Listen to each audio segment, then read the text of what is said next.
Well, the federal government gave about $2.5 million of your tax funds over 2 years to a Washington, D.C. based nonprofit that says it aims to be a trusted bipartisan source of expertise and insight on banking and financial technology regulation. But the nonprofit's mission has expanded into social and political policy issues like gender bias and climate change.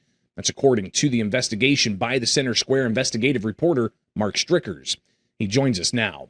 Mark, thanks for taking time with us. You know, the federal budget is hundreds of billions, $1 trillion.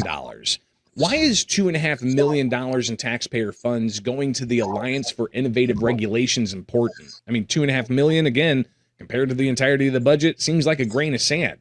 Is this something indicating a larger problem with nonprofits and how they use our tax dollars? My story looks at why the nonprofit, the Alliance for Innovative Regulation, received funding.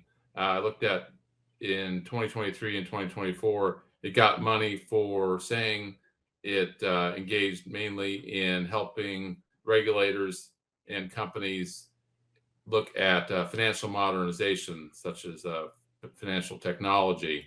But it also did some things that many libertarians, conservatives, and even ordinary Americans would disagree with: advocacy on gender bias and climate change. And those were part of its grants, as well as advocacy and policy work, publicity for itself.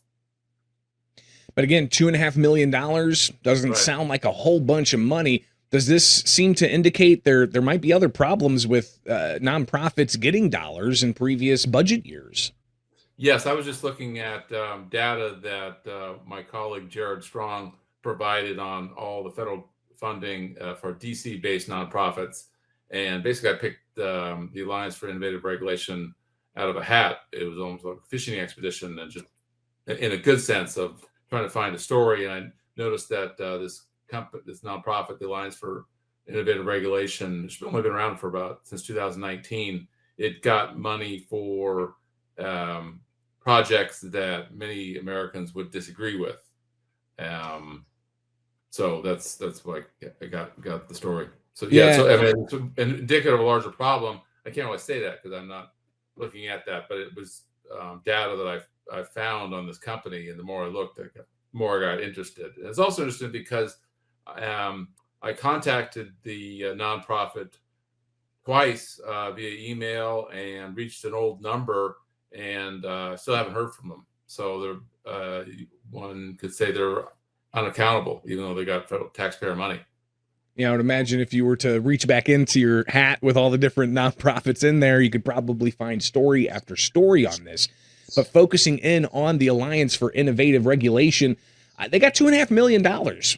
What did they do with that money?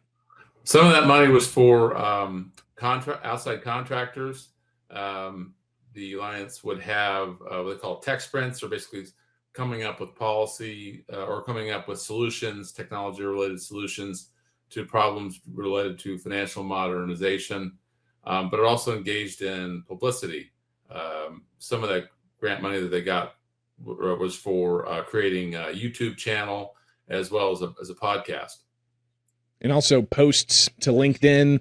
I mean, I'm sure there's all kinds of content creators out there, Mark, who could see using $2.5 million to start a YouTube channel or make some social media posts or, 18 podcasts.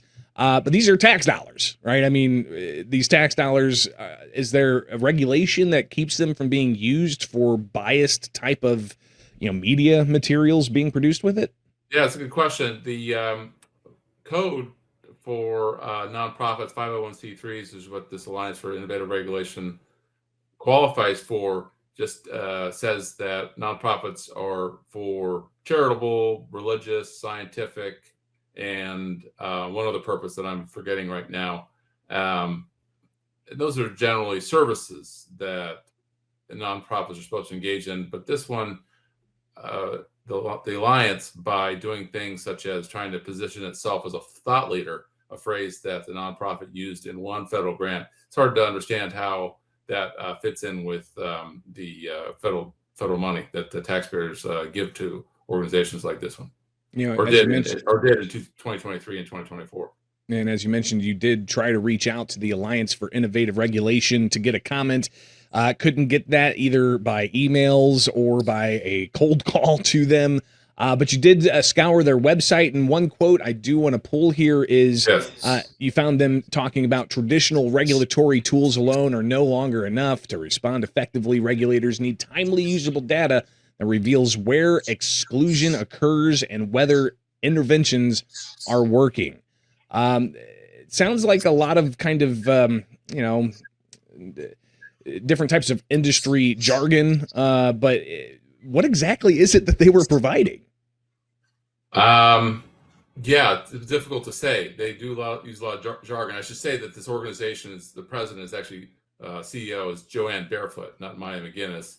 As a rule, the Alliance for Innovative Regulation does engage in what these call text sprints that I mentioned earlier, and trying to have a conference, and there'll be a number of people will try to propose solutions to a problem. So that's I think anybody ordinary American would agree with that. That's okay use of taxpayer money. Who knows what solutions they'll provide?